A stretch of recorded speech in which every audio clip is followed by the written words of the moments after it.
Who doesn't like a good psychological horror mystery from time to time? I know I do. Who doesn't on occasion take the time to sit and watch their favorite cartoon? I know I do. Well, why not kill two birds with one stone and take some time to try Bendy and the Ink Machine?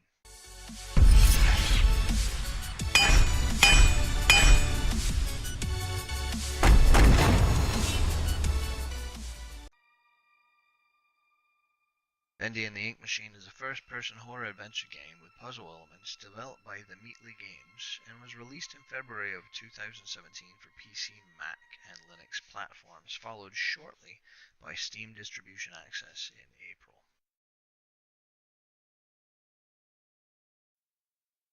If you're familiar with the earliest online gaming distribution models going back to the 90s, you ought to be familiar with the idea of episodic content, which is again Alright, becoming in Joey. vogue among indie I'm here. developers.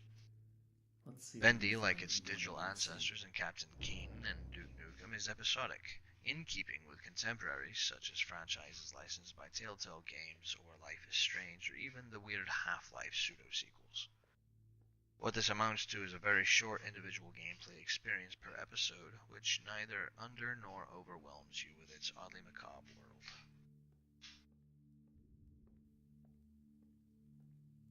Bendy's aesthetic is pretty unique among games right now, with graphics and imagery which intentionally mimic archaic cell animation practices, similar to your earliest Disney Studios, Harvey Toons, and Max Fleischer classics. It rolls with a monochromatic color scheme, black on So parchment, this is the and ink also machine. utilizes a blurriness feature Wonder which how to makes turn much it of the on. surrounding areas and objects difficult to look at directly. Also, like the earliest cartoons of the time, Bendy isn't shy about showing strange and disturbing imagery, though in the case of this game it is all part of the story and not simply part of the aesthetic. Bendy and the Ink Machine stylizes itself as a deep and dark psychological horror, and the titular character is Bendy the Dancing Demon. But the protagonist is actually one of the old artists of Bendy's adventures with all of his pals in the golden age of animation. Given that one of the characters of the cartoons, Boris, a large dog clearly Oh my inspired by god. Goofy, Joey, can be what seen are you strapped to a doing? table in one room of the decrepit animation studio in which you find yourself trapped, I believe that the world in which you find yourself must be similar to that in which Roger Rabbit takes place, where animators actually create life with the lines of their pens. The story itself starts off with an event similar to the beginning of Outlast. Someone writes you a note convincing you to go to a place and do a thing. In this case, much as in the Oh, case of God, I Outlast, hate that this thing is game. to discover horrors beyond your ability to comprehend. All in all, I think I liked the game, and I can see myself potentially picking up the second chapter, which is out as of this recording, and possibly chapter 3, which comes out later this year. I did have difficulty with the blurry vision in episode 1, and I spent almost the whole experience wondering if something was wrong with my graphics card or display drivers. Who put this If here? this turns out to be a feature constant throughout the episodes, I may actually pass.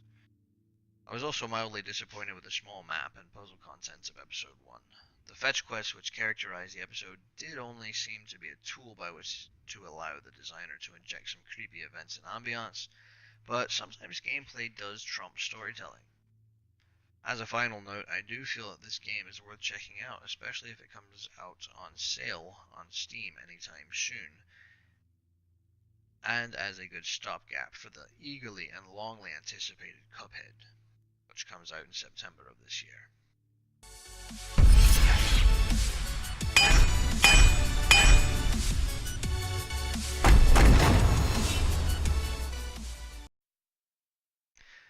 Bendy's aesthetic is pretty unique among games right now, with graphics and imagery which intentionally mimic archaic cell animation blah blah blah.